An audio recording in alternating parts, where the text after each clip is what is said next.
साधारण किसान की असाधारण कहानी।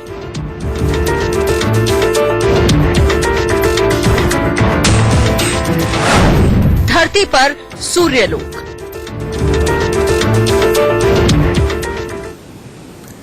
नमस्कार, मैं हूं आपके साथ रोहित पुनेठा और हमारी खास पेशकश भारत एक नई खोज में आपका स्वागत है। आज बिजली हमारी जिंदगी का अहम हिस्सा बन चुकी है। शहरों से लेकर गांव तक बिजली की भारी मांग होती है। किसान बिजली से ट्यूबवेल चलाकर अपना खेत सींचते हैं, लेकिन देश में एक ऐसा किसान भी है जो सरकार से बिजली नहीं खरीदता, बल्कि सरकार उससे बिजली खरीदती है। इस किसान ने यह कमाल कर दिखाया है सौर ऊर्जा के इस्तेमाल से। भारत एक नई खोज में आज देखिए एक साधारण किसान की असाधारण कहानी। दीदी, आप कह रही थी ना आपको बहुत पढ़ाई करनी है। अब आप पूरी रात पढ़ाई कर सकती हो।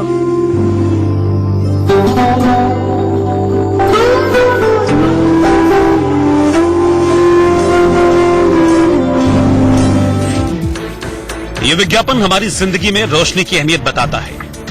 बिजली से जब बल्ब जलता है तो सिर्फ घर में उजाला नहीं होता, बल्कि जिंदगी भी रोशन हो जाती है। रोशनी उम्मीद में बदलती है और उम्मीद सफलता में।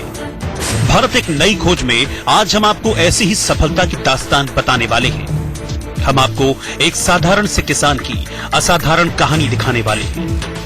ये कहानी है गुजरात के आणंद जिले के थामना गांव के किसान रमन भाई की। रमन भाई की लगन और मेहनत ने गांव को नई पहचान दिलाई है। गीली मिट्टी में बड़े होते इन केले के पौधों को पानी की कमी नहीं होती, इन्हें भरपूर पानी मिलता है।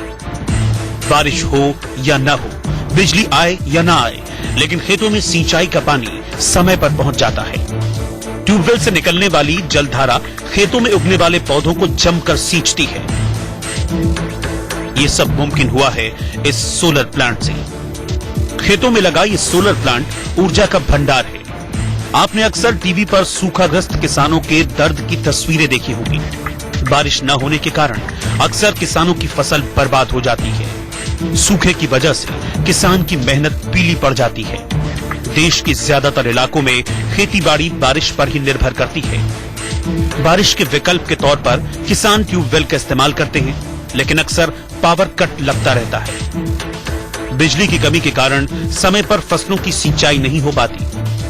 आपने गांव देहात में लगने वाले पावर कट को भी देखा होगा, लेकिन थामना गांव में कभी पावर कट नहीं लगता। थामना गांव के ये खेत कभी नहीं सूखते। थामना गांव की खासियत है ये सोलर प्लांट।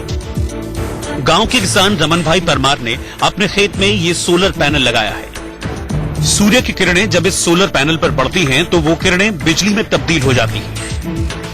आइए आपको बताते हैं कि सोलर सिस्टम से बिजली कैसे बनाई जाती है।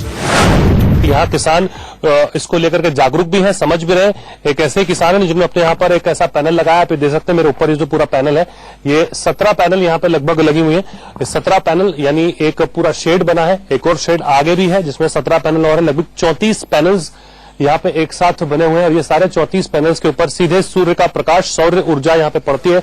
सनलाइट जब इसके ऊपर पड़ती है तो उसके बाद ये अपना काम शुरू कर देते हैं और उसके बाद इलेक्ट्रिसिटी बनने, बिजली बनने का काम भी शुरू हो जाता है। ये मेरे ऊपर अगर आप देख पा रहे हो, ये छोटी छोटी चिप्स यहाँ पे दी है जिसमें वायर लगे हैं। वायर के जरिए यहाँ पे इलेक्ट्रिसिटी बनने की शुरुआत होती है और उसके बाद में यहाँ से एक अंडरग्राउंड अर्थिंग केबल भी दी हुई है।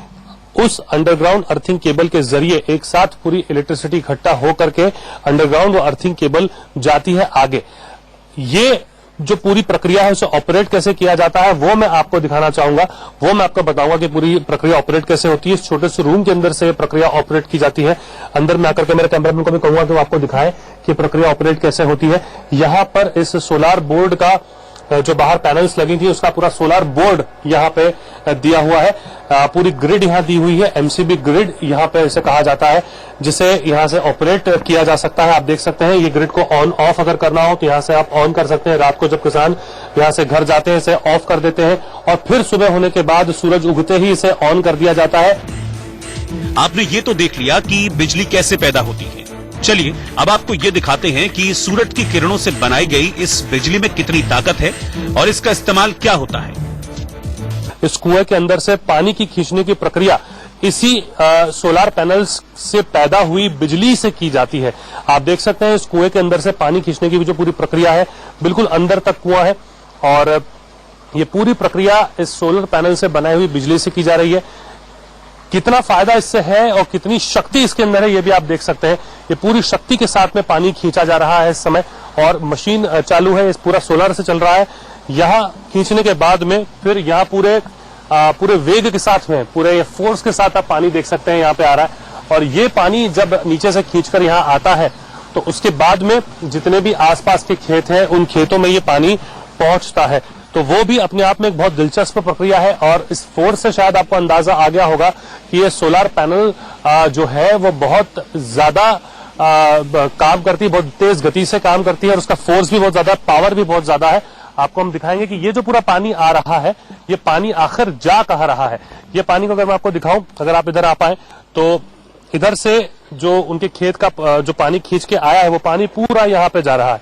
ये आप देख सकते हैं, ये वही पानी है जो कुएं के अंदर से खींचा गया है सोलर एनर्जी से पैदा की गई बिजली से और ये आसपास के लगभग 30 बीघा जो जमीन है आसपास की, वहां तक ये पूरा पानी जाता है। तो यानी एक अगर खेत में 34 पैनल्स लगी हुई हैं, ये 34 के 34 पैनल्स अगर 30 बीघा खेतों को अगर पानी सिंचाई में मदद कर रही है तो ये अपने आप में बहुत ही दिलचस्प बात है और अपने आप में ही एक बहुत अच्छा इनोवेशन है। सबसे अच्छी बात इसके अंदर यह है कि एक अल्टरनेटिव, एक वैकल्पिक ऊर्जा की बात जो हमेशा से सरकार भी करती आई है और हमेशा से लोग भी कहते आए, वैज्ञानिक भी इस बात पर जोर देते आए हैं, खासकर किसानों के लिए बहुत जरूरी बन जाता है कि इस अल्टरनेटिव, इस वैकल्पिक एनर्जी का वो प्रयोग करें। सूरज की अंतहीन शक्ति के इस्तेमाल से बिजली की समस्या से छुटकारा पाया जा सकता है। आइए आपको रमन भाई पटेल की जबानी ही सुनाते हैं कि उनकी ये यात्रा कैसी रही। सबसे पहले ये शुरुआत कब से हुई, आपने शुरुआत कब की और कितने साल लगभग आपको हो गए? ये कम से कम मेरे 5 साल हो गए।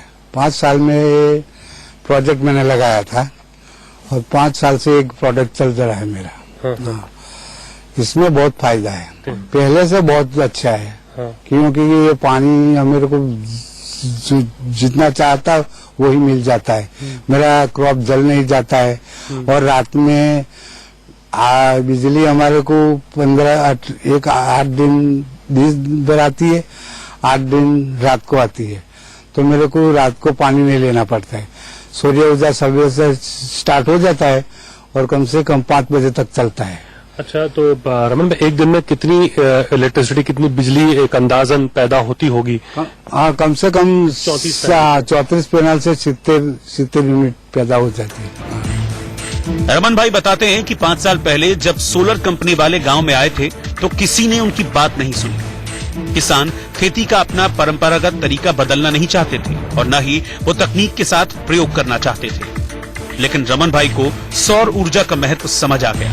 उन्होंने अपने खेत में सोलर पैनल लगवाया और आज ये सोलर पैनल न सिर्फ उनकी जरूरत की बिजली पैदा करता है बल्कि आसपास के दूसरे किसानों के काम भी आता है। सोलर पैनल को स्थापित करने के बाद इसकी मेंटेनेंस ना के बराबर है। लो मेंटेनेंस इस प्लांट के रखरखाव पर भी ज्यादा खर्च नहीं आता, यानी एक बार निवेश कर दिया तो फिर सालों साल रिटर्न मिलता रहेगा। रमन भाई के सोलर पैनल ने इतनी बिजली बनाई कि उन्होंने सरकार को ही बिजली बेचना शुरू कर दिया। पहले मेरे जब 1.5 साल का कॉन्ट्रैक्ट था तो मैंने 1.5 साल सरकार को दी। कम से कम 10,000 रुपया जितना मेरे को मिला था। हाँ। क्योंकि मेरे ज्यादा मिले लेकिन क्रॉप नहीं जल रही, इसीलिए मैंने पानी में ज्यादा लगा दिया। अच्छा, बारिश के समय में क्या दिक्कतें होती हैं इस तरह का पैनल लगाने से? कितना टाइम तब होता है? बारिश में थोड़ी घड़ी दिक्कत होती है क्योंकि बादल आ जाता है तो हो जाता है। यानी जो किसान कभी बिजली के लिए सरकारी दफ्तरों के चक्कर काटता था, अब सरकार खुद ही उसके दरवाजे तक चली आती है। इसमें कम से कम 7 लाख रुपए खर्च लगे। अच्छा, सरकार की तरफ से आपको कुछ सहायता दी गई, इसमें कुछ हेल्प हुई? इसमें सरकार सब्सिडी 50% दिया है। सोलर पैनल को लगाने का खर्चा अधिक है, इसलिए सरकार भी आर्थिक मदद करती है और सौर ऊर्जा को बढ़ावा देने के लिए सरकार तमाम सौर उपकरणों पर सब्सिडी देती है। रमन भाई पटेल बाकी किसानों को भी सौर ऊर्जा का इस्तेमाल करने के लिए प्रेरित करते हैं। आइए अब आपको रमन भाई के गांव की कहानी भी बताते हैं। थामना गांव सिर्फ नाम का ही गांव है। यहाँ हर बुनियादी सुविधा मौजूद है। साफ सफाई तो इतनी है कि छोटे मोटे शहर तो गांव की तस्वीर देख जलने लगे। इस गांव में आपको वो सब कुछ मिलेगा जो शायद किसी छोटे शहर की हसरत होती है। गांव में एक शानदार इंग्लिश मीडियम स्कूल है जहां आसपास के इलाके से विद्यार्थी पढ़ने आते हैं। साथ ही गांव में एक नया हॉस्पिटल भी बन रहा है। हॉस्पिटल बनते ही गांव वालों को इलाज के लिए कहीं और जाने से भी छुटकारा मिल जाएगा। थामना गांव ने तरक्की की जो कहानी लिखी है उसका जिक्र देश भर में होता है।